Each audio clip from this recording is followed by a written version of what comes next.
লেখাপড়ার জন্য মোটিভেশন কিন্তু খুব বেশি জরুরি, কিন্তু একবার যদি এই মোটিভেশনই হারিয়ে যায় আমরা কিন্তু ডে বাই ডে লেখাপড়ার প্রতি অনীহা প্রকাশ করি এবং আমাদের সিলেবাস বড় হতে থাকে, অর্থাৎ পড়া জমতে থাকে। এখন কিভাবে আমরা এই হারিয়ে যাওয়া মোটিভেশনকে ফিরিয়ে আনতে পারি, লেখাপড়ায় ফোকাস করতে পারি, সেটা নিয়ে আলোচনা করব আজকের এই ভিডিওতে। দেখো, আমাদের অনেক সময় হয় না যে আমরা খুব মোটিভেটেড হয়ে একটা লেখাপড়া করি, একটা সার্টেন টাইম পরে আমাদের ওই মোটিভেশন আর কাজ করে না, একটা লেখাপড়ার প্রতি একটা অনীহা চলে আসে।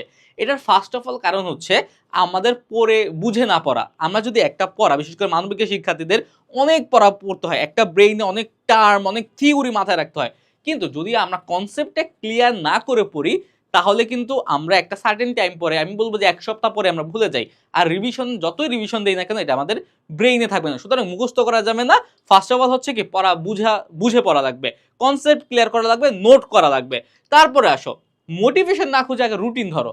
অনেকে আসো কি যে মোটিভেশন হারিয়ে ফেললেই আগে ইউটিউবে সার্চ দাও মোটিভেশনাল স্পিকারের কি হ্যাঁ মোটিভেশন, এই বিভিন্ন চুংচাং সার্চ দাও। কিন্তু না ভাইয়া, আগে মোটিভেশন শুনলেই হবে না, নিজেকে আগে মোটিভেটেড করতে হবে, আগে রুটিন ধরতে হবে। যতদিন না পর্যন্ত তুমি নিজে নিজে মোটিভেটেড হও ততদিন না পর্যন্ত তুমি যতই ভিডিও দেখো, আমার এই ভিডিও দেখলে কোনো কাজ হবে না। ওকে, তোমাকে নিজের জায়গা থেকে নিজেকে মোটিভেট করতে হবে। যে তোমাকে এখানে একটা ট্রিক্স আছে, হোয়াই ট্রিক্স। এই হোয়াই ট্রিক্স ইউজ করলে তুমি নিজেকে খুব সহজে মোটিভেট করতে পারবা। কি কারণে? হোয়াইটা হবে যে কেন আমার বাবা মা আমার পিছনে এত টাকা ব্যয় করতেছে, আমি কি আদৌ কি আমার বাবা মায়ের যে এক্সপেকটেশন আছে ওগুলো ফুলফিল করতে পারতেছি না কিনা, আমি কি ভবিষ্যতে কিছু হতে পারবো কিনা, আমি কি এইচএসসি তে পাস করতে পারবো কিনা, এ প্লাস পেতে পারবো কিনা, আমি কি অ্যাডমিশনে ভালো করতে পারবো কিনা, এই তোমার যে লাইফের পারপাস আছে, আমার ফ্যামিলির কি হাল ধরতে পারবো কিনা, আমার ছোট ভাই বোনদের দিক নির্দেশনা দিতে পারবো কিনা, এই হোয়াই মানে নিজেকে নিজে বারবার প্রশ্ন করবা। তখন কি তুমি নিজের লাইফের একটা মোটিভেশন পেয়ে যাবা যে আমাকে কি করতে হবে, আমার বাবা মায়ের স্বপ্ন পূরণের জন্য, আমার ভাই বোনের স্বপ্ন পূরণের জন্য, পরিবারের হাল ধরার জন্য, নিজের লাইফটাকে আরেকটু গুছানোর জন্য আমাকে কি করতে হবে, লেখাপড়া করতে হবে। নিজেকে এইভাবে মোটিভেট করবা। আমার ভিডিও দেখে বা অন্য কারো ভিডিও দেখে নিজেকে কি বেশি একটা সময় মোটিভেটেড রাখতে পারবা না।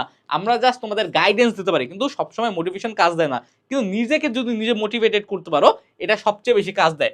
তারপরে যখন নিজে নিজে মোটিভেটেড হয়ে যাবা, তখন ছোট্ট ছোট্ট জিনিস দিয়ে হ্যাঁ শুরু করবা, ইজি টাস্ক। কারণ কি, তুমি শুরুতেই যদি এত বড় জিনিস দিয়ে যে আয় হায় রে আমি একদিনে বই উল্টায় ফেলবো, সব খেয়ে ফেলবো, সম্ভব? সম্ভব না। কিন্তু তোমাকে আস্তে আস্তে শুরু করতে হবে, কারণ তোমার গ্যাপটা অনেক বড় হয়ে গেছে। যত বড় গ্যাপ তত আস্তে আস্তে শুরু করবা। তুমি আগে এক চ্যাপ্টার দিয়ে শুরু করবা, পরে কি প্রথম দিন 2 ঘন্টা, পরের দিন 2.5 ঘন্টা, হ্যাঁ এইভাবে সপ্তাহে সপ্তাহে বাড়াবা। প্রথম এক সপ্তাহ বা 5 দিন 2 ঘন্টা পড়বা, পরের 5 দিন 2.5 ঘন্টা পড়বা, তারপরের 5 দিন 3 ঘন্টা পড়বা। এইরকম ভাবে যখন দেখবা যে তোমার ডেইলি 6-7 ঘন্টা লেখাপড়া হচ্ছে, 8 ঘন্টা তুমি নিয়মিত ফোকাস দিয়ে ডিপ স্টাডি করতে পারতেছো, ওই পর্যন্ত হলেই ইনাফ। মানবিকের শিক্ষার্থীদের অনেক বেশি যে লেখাপড়া করতে হয় এমন কিন্তু না। তারপরে আরেকটা জিনিস দরকার, সেটা হচ্ছে ফোন থেকে দূরে থাকা। ফোন যদি তোমার কাছে থাকে কখনোই তুমি লেখাপড়ায় কি ফোকাস করতে পারবে না। এই ফোন জিনিসটা তোমাকে আরো ডিমোটিভেটেড করে দেবে।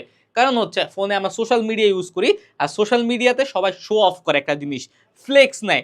যখন তারা দেখা যায় তাদের লাইফটা অনেক জোস, অনেক চিল, হ্যাঁ অনেক পশ, তখন এগুলো দেখে তুমি নিজে নিজে ডিপ্রেসড হয়ে যাও, তুমি হীনমন্যতায় ভুগো।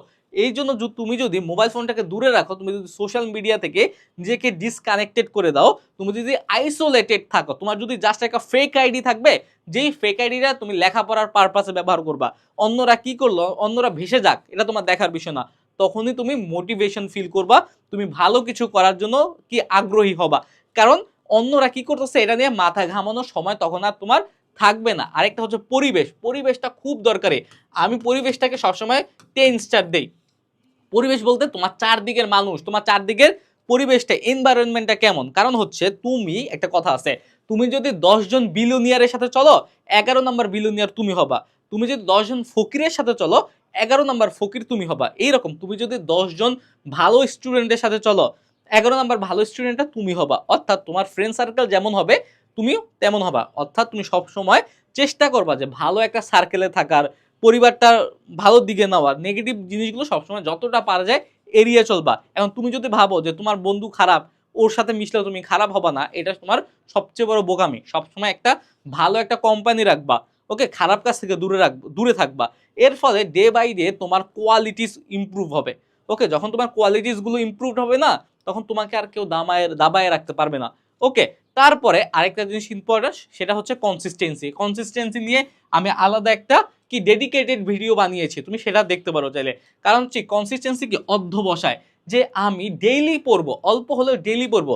দুনিয়া উল্টায় গেলেও আমি কি পড়বই, অল্প পড়বো কিন্তু পড়বো। এইরকম যে আমার যদি একান্তই প্রয়োজন না হয়, তাহলে আমি লেখাপড়া থেকে দূরে সরবো না, আমি অল্প পড়লে পড়বো। 2 ঘন্টা করে ডেইলি পড়ে যাবো, 365 দিন পড়বো 2 ঘন্টা করে। এইরকম যে প্রতিদিন পড়তে হবে, অল্প পড়ে। আজকে 2 ঘন্টা পড়বা, কালকে পড়বা না, পরশু আবার পড়বা, এইভাবে না, অল্প পড়লেও ডেইলি পড়বা। এই কয়েকটা দিক যদি তুমি মেনটেন করতে পারো, তোমার জন্য লেখাপড়া মনোযোগ দাও, মোটিভেশন ধরে রাখা একদম ইজি হয়ে যাবে। যখনই তুমি এগুলো ফলো করবা না, তোমার লেখাপড়ার প্রতি মনোযোগ বাড়বে, কনফিডেন্স বৃদ্ধি পাবে, রেজাল্ট ভালো হবে। তখন অটোমেটিক দেখবে কি যে তোমার কি সবাই ভালো বলতেছে, তুমি একটা একটা কি বলো এটাকে, পুশ ফ্যাক্টর ফিল করবা, যে সকলে কি তোমাকে ভালোর দিকে কি ধাবিত করতেছে। এই পুশ ফ্যাক্টরটা লাইফে অনেক বেশি ইম্পর্টেন্ট। এটা তোমাকে এইচএসসিতে অ্যাডমিশনে সবসময় কি তোমাকে সাকসেসের দিকে নিয়ে যাবে।